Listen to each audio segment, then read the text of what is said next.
السلام علیکم آپ سبھی کو۔ آپ دیکھ رہے ہیں اردو اصلاحی اسٹڈی۔ آج ہم کلاس 10 اردو NCERT درخشاں اردو چیپٹر نمبر 2 بھابھی جان پڑھانے جا رہے ہیں، اور آپ کو یہ بتا دیں کہ اس چینل پہ کلاس 10 اردو NCERT کے سارے چیپٹر کو کمپلیٹ کیا جائے گا۔ تو آئیے پہلے اس کہانی کو پڑھ لیتے ہیں اور پھر لاسٹ میں اس کا خلاصہ یعنی اس کو سمجھا دیا جائے گا اچھے سے، جو آپ کو سمجھ میں آ جائے گا۔ تو آئیے شروع کرتے ہیں۔ بھابھی جان۔ جب رقیہ بھابھی یاد آتی ہیں تو میرا سر خود بخود جذبہ احترام سے جھک جاتا ہے، اور ایسا محسوس ہوتا ہے کہ جیسے ان کی ذات سراپا روشنی ہے۔ ان کی یاد کے ساتھ ساتھ مجھے وہ شمع یاد آ جاتی ہے جو کلیسا کی اونچی قربان گاہ پر جلتی اور پگھلتی رہتی ہے، اور جب پادری عبادت ختم کر کے قربان گاہ سے اتر جاتا ہے تو بھی وہ خاموش زبان سے خداوند یسوع کا پیغام سناتی رہتی ہے، جو دوسروں کا گناہ بخشوانے کے لیے صلیب پر چڑھایا گیا، مگر وہ جواب تک زندہ ہے اور قیامت تک زندہ رہے گا اور سب کو نجات دلائے گا۔ رقیہ بھابھی کی ذات مجھے ایسے ہی شمع معلوم ہوتی ہے جو جلتی اور پگھلتی رہتی ہے، لیکن روشنی پھیلاتی اور کچھ کہے بغیر بھی ہر وقت ایک پیغام سناتی رہتی ہے، ایسا پیغام جو امر ہے۔ بھابھی نے صبح سویرے آواز دی، خیر تو ہے شہزادے، گھوڑے بیچ کر سو رہے ہو، چائے ٹھنڈی ہو رہی ہے۔ بھابھی کی آواز سن کر میں اٹھ بیٹھا۔ وہ مسکرا دی اور بولی، بھئی بات یہ ہے کہ ٹھنڈی چائے مجھ سے پی نہیں جاتی اور بچوں کو اسکول بھیجنا بھی ہے۔ بھابھی یہی تو مصیبت ہے آپ کے ساتھ، صبح ہوئی اور اٹھا کر بیٹھا دیا، ہم لوگوں کو بھی آپ طالب علم سمجھتی ہیں۔ بھابھی بولی، تو آج تم کون بوڑھے ہو چکے ہو، بھئی اٹھو جلدی کرو۔ بھابھی نے ہاتھ پکڑا اور بستر سے کھینچ لیا۔ میں زمین پر کھڑا ہو گیا۔ وہ ہنسنے لگی۔ میں بولا، شکر ہے میں آپ کا اسٹوڈنٹ نہیں ہوں۔ باتیں نہ بناؤ، چائے ٹھنڈی ہو رہی ہے، بچے بیٹھے ہیں۔ لیکن مجھے نیند آ رہی ہے۔ بھابھی رات بھر نہیں سو سکا۔ میں نے احتجاج کرتے ہوئے کہا، چائے کے بعد دوسری قسط سو لینا۔ قسط کا لفظ سن کر میں ہنس پڑا اور وہ بولی، شاعر ہو کر داد نہیں دیتے، کیا لفظ میں نے استعمال کیا ہے، اگر نوابان عہد باقی ہوتے تو اس ایک لفظ کے استعمال پر ایک جاگیر تو ضرور بخش دیتے۔ چلو بھائی تم ذرا جلدی کرو، اتنا ہی سہی۔ اور بھابھی کھانے کے کمرے میں چلی گئی، اور جب تھوڑی دیر میں میز پر پہنچا تو بچے چائے ختم کر رہے تھے۔ ننھی ریحانہ بولی، چچا جان یہ لوگ چائے ختم کر چکے ہیں، اب آپ ہماری جھوٹی چائے پیجیے۔ اسکول کی لاری یعنی بس ہارن بجایا اور بجاتی تالی بجاتی ہوئی باہر چل دیے۔ بھابھی نے چائے ڈھال کر میری طرف بڑھائی اور بولی، اگر تم جوان اتنی دیر تک سوتے رہو گے تو کیا کرو گے؟ شاعر کہوں گا اور کیا کروں گا، اور کچھ نہیں۔ بھابھی معنی خیز انداز سے مسکرائیں۔ میں کچھ چونک سا گیا۔ بھابھی کی مسکراہٹ بہت دور تک اشارہ کر رہی تھی۔ پھر وہ آہستہ سے بولی، تمہارے بھائی جان ٹھیک 4 بجے اٹھ بیٹھتے تھے اور چائے پی کر کام شروع کر دیتے تھے۔ شروع میں مجھے بھی بڑا جبر ہوتا تھا، لیکن آج صبح اٹھنے کی عادت کام آ رہی ہے۔ میں نے پلٹ کر دیکھا، بھابھی کی سنگار میز پر ننھی بھائی کی خوبصورت سی رنگین تصویر رکھی ہوئی تھی۔ وہ مسکرا رہے تھے۔ اس تصویر کے پاس بھابھی اور بچوں کی تصویریں تھیں۔ اب سنگار میز نام کا تھا۔ اس پر بچوں کے کتابوں کا ڈھیرا اور شاید ایک کنگھی کے علاوہ میز پر سنگار کی کوئی دوسری چیز بھی نہیں تھی۔ رقیہ بھابھی اداس ہو گئی اور بولی، اختر، نہ جانے تمہارے بھائی جان آج کس حال میں ہیں، دیکھو ان کے مقدمے کا کیا ہوتا ہے۔ یہ دیور ہے، ان کا نام اختر ہے۔ ان کے بارے میں ابھی بات ہو رہی، بھابھی اور دیور سے بات ہو رہی ہے۔ ان کا نام دیور جو ہے ان کا نام اختر ہے۔ 1000 میل کی دوری پر میں ان کے کوئی کام بھی نہیں آ سکتی۔ چند ہی دنوں میں ان کے مقدمے کا فیصلہ ہونے والا ہے۔ بھابھی جو ہمیشہ پھول کی طرح ہنسنے اور بلبل کی طرح چہکنے رہنے کی عادتی تھی، بالکل اداس اور چپ تھیں، لیکن یکایک کسی کے پاؤں کی چاپ سنائی دی۔ پھر آواز آئی، میں آ سکتی ہوں؟ آ جاؤ، بھابھی نے کہا، اور ایک جوان سی لڑکی کمرے میں داخل ہوئی۔ بھابھی نے دیکھتے ہی کہا، آؤ شمی، چائے پیو۔ میں آج شام کو تمہارے گھر جانے والی ہی تھی۔ بن دیے تم نے سویٹر؟ وہی لے کر آئی ہوں۔ اون بچ گیا تھا تو میں نے ٹوپی اور موزے بھی بن دیے۔ بہت اچھا کیا تم نے، لو چائے پیو۔ اور چائے کی پیالی لڑکی کے سامنے بڑھا دی۔ لڑکی میری موجودگی میں کچھ شرما رہی تھی، بولی، میں چائے پی چکی ہوں، پھر بھی پی لو، شرماتی کیوں ہو؟ یہ ہے مشہور شاعر اختر، تمہارے بڑے بھائی ہیں۔ میں ناشتہ ختم کر چکا، اٹھ کھڑا ہوا۔ بھابھی نے، ذرا شہر سے ہو آؤں؟ جاؤ، مجھے بھی ذرا اسپتال جانا ہے، چلو شمی تم بھی ساتھ۔ میں نے کمرے کی کھڑکی سے بھابھی کو بنگلے کی احاطے سے باہر جاتے دیکھا۔ ان کے ہاتھ میں دودھ کی وہ بوتل تھی جو بہت دیر سے میز پر رکھی ہوئی تھی۔ یہ تو مجھے 2 دن کے بعد معلوم ہوا کہ بھابھی کے ایک پرانے ملازم کی بیٹی اسپتال میں ہے۔ وہ مہینے پہلے اس کے شوہر کا انتقال ہو گیا تھا اور اس کے بچہ پیدا ہوا ہے۔ اس کا کوئی بھی دیکھنے والا نہیں ہے۔ بھابھی خود ہی دونوں وقت دودھ کی بوتل لے کر 2 فرلانگ پیدل جاتی اور دودھ پہنچاتی ہیں،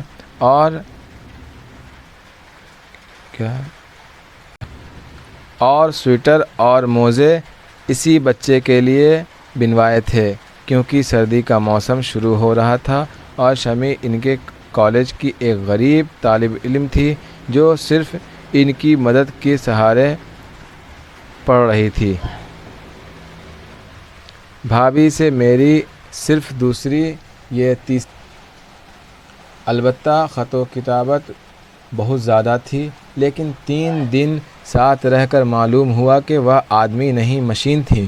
صبح اٹھ کر کام شروع کر دیتی۔ ان کا زمانہ بھی بالکل بدل چکا تھا۔ کبھی 4-5 نوکر اور مامائیں ہوتی تھیں، اب ان کے پاس صرف ایک نوکر تھا جو بازار سے سودا لاتا اور کھانا بھی پکاتا تھا۔ پھر روپیوں کی بھی بڑی تنگی تھی۔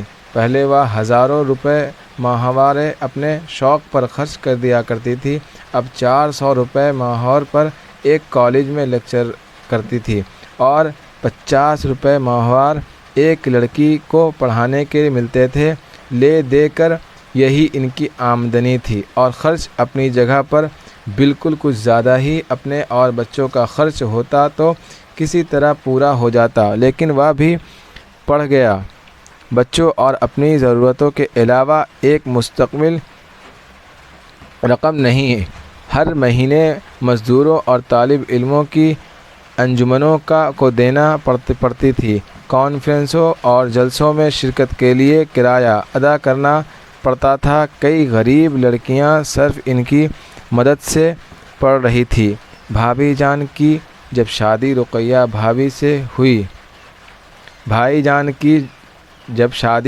بھابھی سے ہوئی تو ہم لوگ کا عام خیال تھا کہ یہ شادی کامیاب نہیں ہو سکتی۔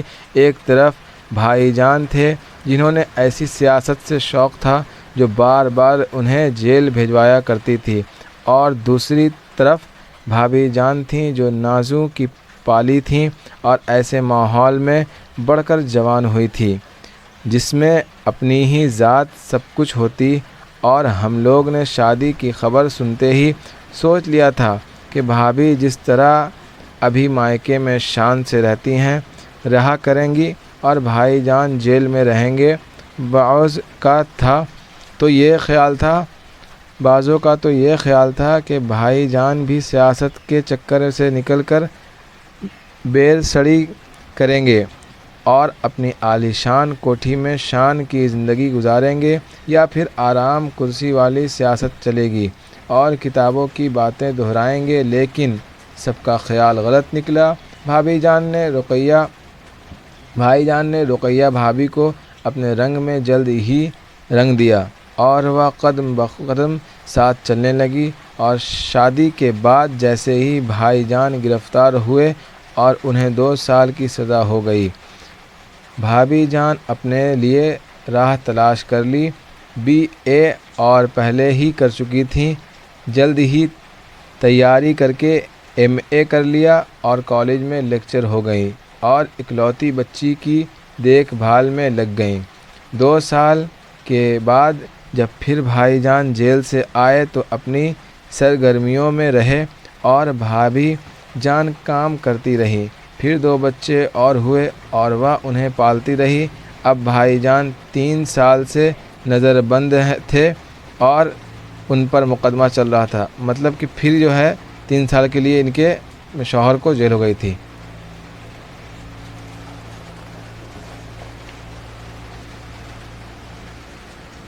رہا تھا تو بھابھی جان بے شمار ذمہ داریوں اور غم کا بوجھ اٹھائے پھرتی تھی، لیکن ان کا چہرہ کبھی میلا نہیں ہوتا تھا، بلکہ ایسا معلوم ہوتا تھا کہ وہ اپنے غم کو اپنے لیے مسرت سمجھنے لگی ہیں اور غم میں بھی خوشی کا پہلو نکال ہی لیتی تھی۔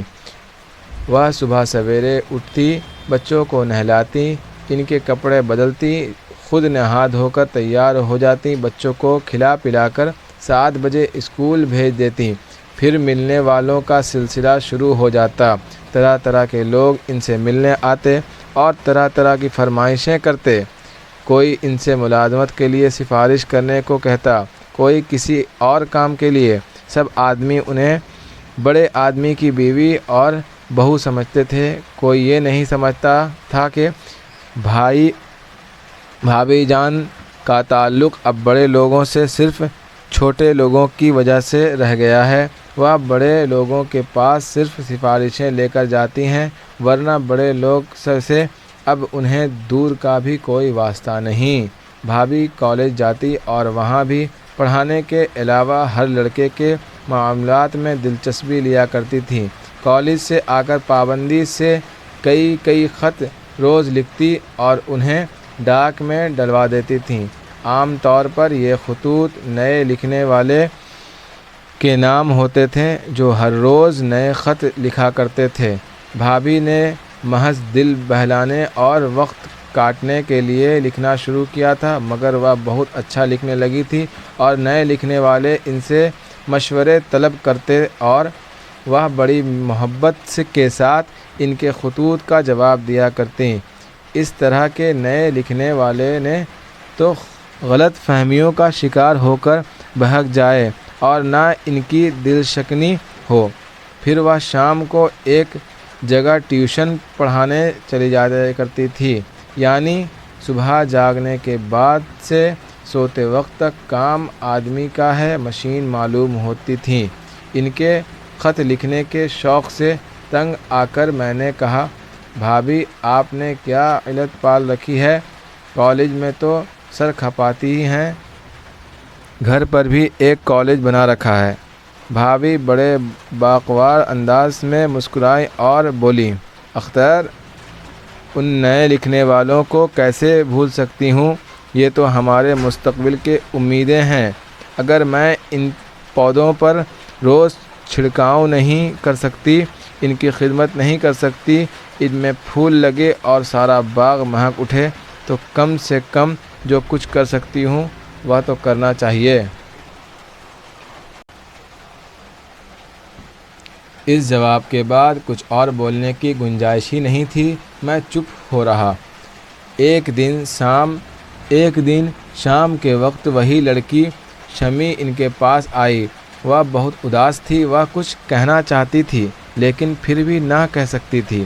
بار بار اس کے ہونٹ کانپ کانپ کر رہ جاتے تھے اور ایسا معلوم ہوتا تھا کہ اب وہ رو دے گی۔ بھابھی نے حسب عادت اسے بٹھایا اور باتیں کی، پھر آنے کی وجہ پوچھی تو وہ کچھ بھی نہ بولی۔ بھابھی جتنے اسرار کے ساتھ پوچھتی، معلوم ہوتا کہ اس کے ہونٹ اتنی ہی شدت کے ساتھ آپس میں چپکتے جاتے تھے۔ اگر وہ کچھ نہ بول سکتی تو بھابھی نے اسے پکڑا اور سونے کے کمرے میں لے گئی، دروازہ اندر سے بند کیا اور پوچھا کہ کیا بات ہے، لیکن شمع کچھ بتانے کے بدلے رونے لگی اور بھابھی کے چپ کرانے پر بھی روتی گئی، اور وہ بڑی دیر کے بعد بھابھی کے ڈانٹنے پر اس نے بتایا کہ دوسرے ہی دن اس کے بھائی کے MA کی فیس داخل کرنی ہے اور روپے کا انتظام نہیں ہو سکا۔ اب وہ اس بات پر شرمندہ تھی کہ بھابھی اس کے کالج کا خرچ دیتی ہی ہے، اب وہ بھائی کے لیے بھی فیس مانگے، لیکن دوسرا کوئی اور ایسا ہمدرد بھی نہ تھا جس کے سامنے وہ اپنے دل کا بوجھ ہلکا کرتی، اور وہ صرف اپنے دل کا بوجھ ہلکا کرنے کے لیے ان کے پاس آئی تھی۔ بھابھی نے بڑی محبت سے شمع کے گال پر ایک چپٹ لگائی اور بولی، پگلی، اس میں رونے کی کیا بات تھی؟ آخر اس میں شرمانے کی کیا بات ہے؟ ہم لوگ اسی طرح تو ایک دوسرے سے کہہ کر اپنا دکھ درد ہلکا کر سکتے ہیں۔ یہ کہہ کر انہوں نے الماری کھولی اور چھوٹی چھوٹی سونے کی 2 چوڑیاں لا کر شمع کے ہاتھ میں پر رکھ لی اور بولی، لے جاؤ، اس سے بیچ کر تمہارے بھائی فیس ادا کر سکے گا۔ شمع یاد کرتی جاتی، لیکن بھابھی نے اس سے سنبھال لیا اور اس کی پیشانی چوم لی اور بولی، شمع، سدا ایسے ہی زمانہ نہیں رہے گا، دن بدلیں گے، جاؤ، سویرے چلی جاؤ، پھر اندھیرا ہو جائے گا۔ شمع چوڑیاں کو لے کر چلی گئی۔ یہ چوڑیاں وہ تھی جو 2 دن پہلے بھابھی جان نے ننھی ریحانہ کے لیے بڑی مشکل سے پیسہ بچا کر بنوائی تھی اور جسے ریحانہ نے صرف ایک بار پہنا تھا۔ چوڑیاں دے کر بھابھی جان بہت خوش تھی، جیسے ان کے دل سے پہاڑ جیسا کوئی بوجھ اتر گیا ہو۔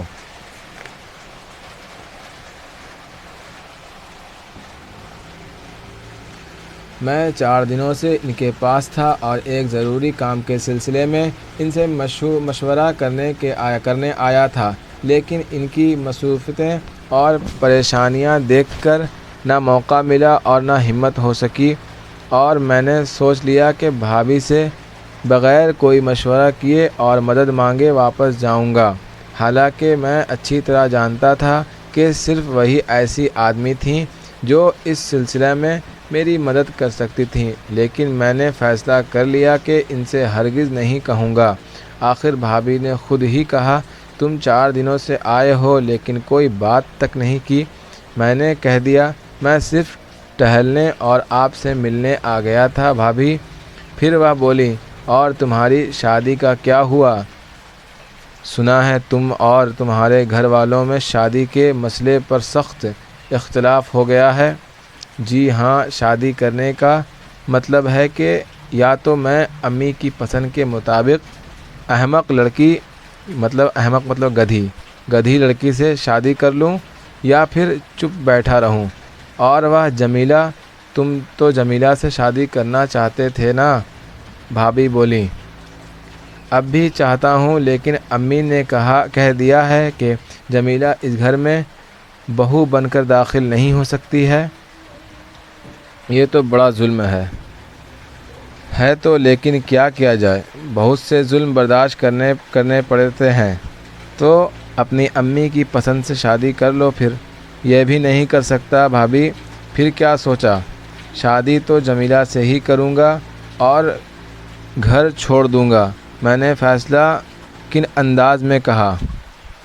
تو پھر بسم اللہ، بیاہ کر لے آؤ، یہاں میرے ساتھ رہے گی، میں بھی اکیلی ہوں۔ اف، بھابھی کے یہ جملے سن کر میرا سر چکرا گیا۔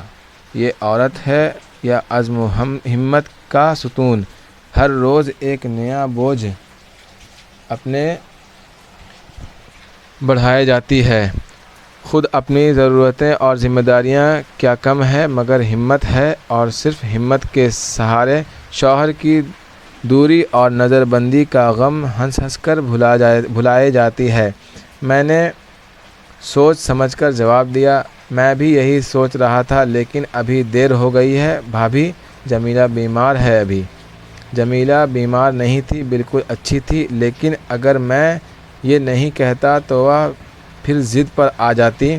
حالانکہ حقیقت یہ تھی کہ میں نے فیصلہ کیا تھا کہ بھابھی سے مشورہ کرنے کے بعد ہی جمیلہ سے شادی کروں گا اور اسے ان کے پاس رکھ کر کہیں تلاش روزگار میں نکلوں گا۔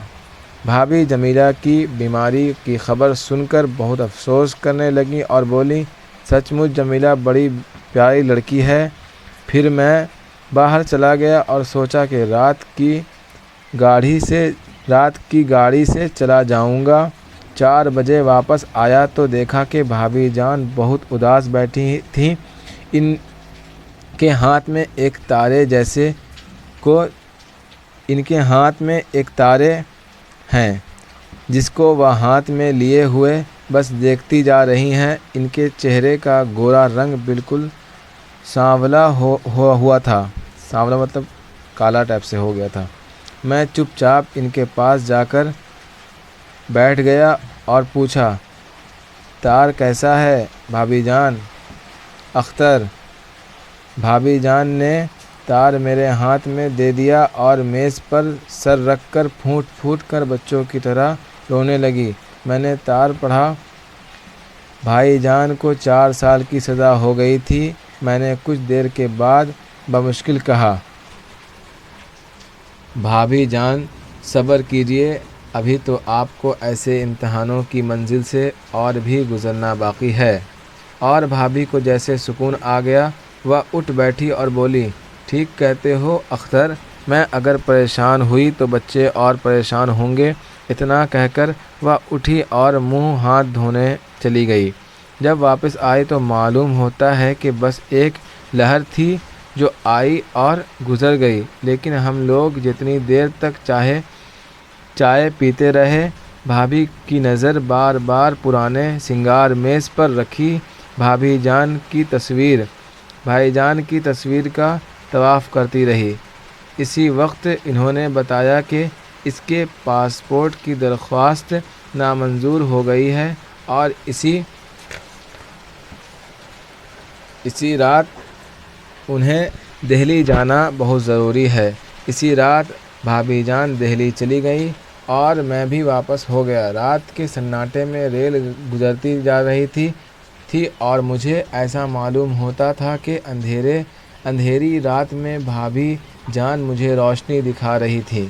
ریل تیزی کے ساتھ گزرتی جا رہی تھی اور میرے دل میں ارادے، نئے حوصلے پیدا ہو رہے تھے، نئی امیدیں اور نئی امنگیں جاگ رہی تھیں۔ آئیے لفظ معنی جان لیتے ہیں۔ کلیسا، گرجا، عیسائیوں کی عبادت گاہ۔ احتجاج، ہجرت، انکار، حجت، اعتراض، ملازمت، نوکری، خدمت میں رہنا۔ سراپا، سر سے پاؤں تک کی تصویر کشی۔ نجات، رہائی، چھٹکارا۔ صلیب، عیسائیوں کا مقدس نشان۔ جبر، ظلم، ستم۔ ملازم، نوکر۔ ستون، کھمبا۔ عزم، ارادہ، نیت، جمع، غزل۔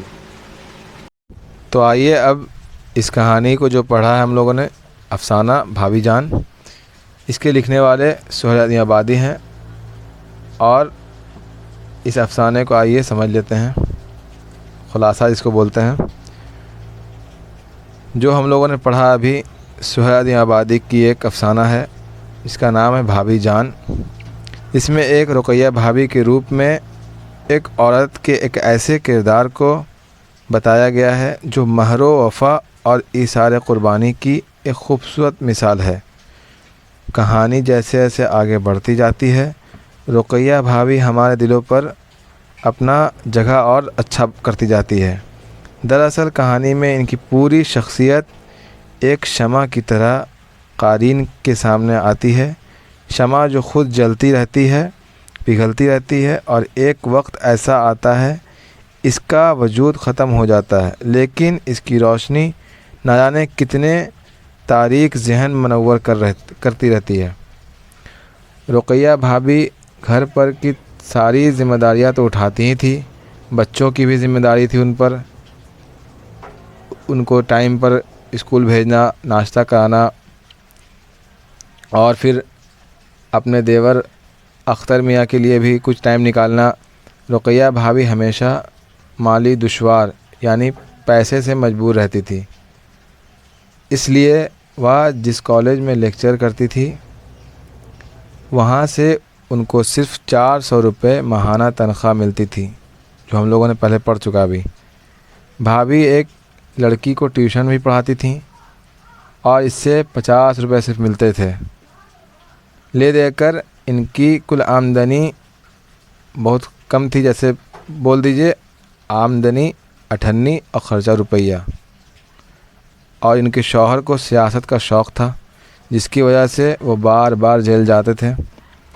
رقیہ بھابی تمام باتوں کے باوجود کبھی اپنے شوہر کا حوصلہ نہیں توڑتی تھی، اور نہ ان کو طعنہ طنز کچھ کہتی تھیں کہ آپ یہ کام کیوں کرتے ہیں، چھوڑ دیجئے اس کام کو، اور تنہا سارا غم جھیلتی تھیں۔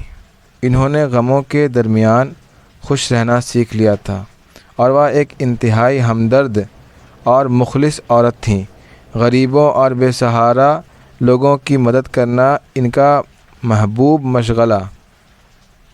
غریب بچوں کی تعلیم اور ان کی شادی وغیرہ کے موقع پر بھی وہ مدد کرنے سے باز نہیں آتی تھیں۔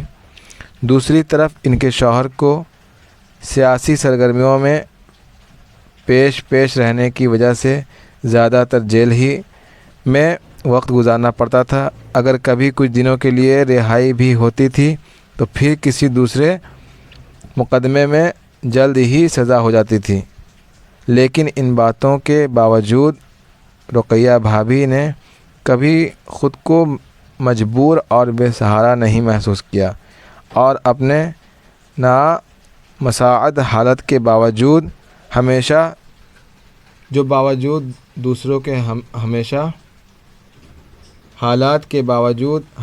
دوسروں کو حوصلہ اور سہارا دیتی رہتی تھی۔ اور یہ سہیل الدین آبادی کی سب سے مشہور افسانہ میں سے ایک ہے، اور کامیاب یہ کہانی بھی ہے، اور اس کہانی سے ہمیں بہت ساری سیکھ ملتی ہے کہ غریبوں کی مدد کرنا چاہیے، اور برا وقت جب آئے تو اطمینان سے آدمی کو رہنا چاہیے، گھبرانا نہیں چاہیے۔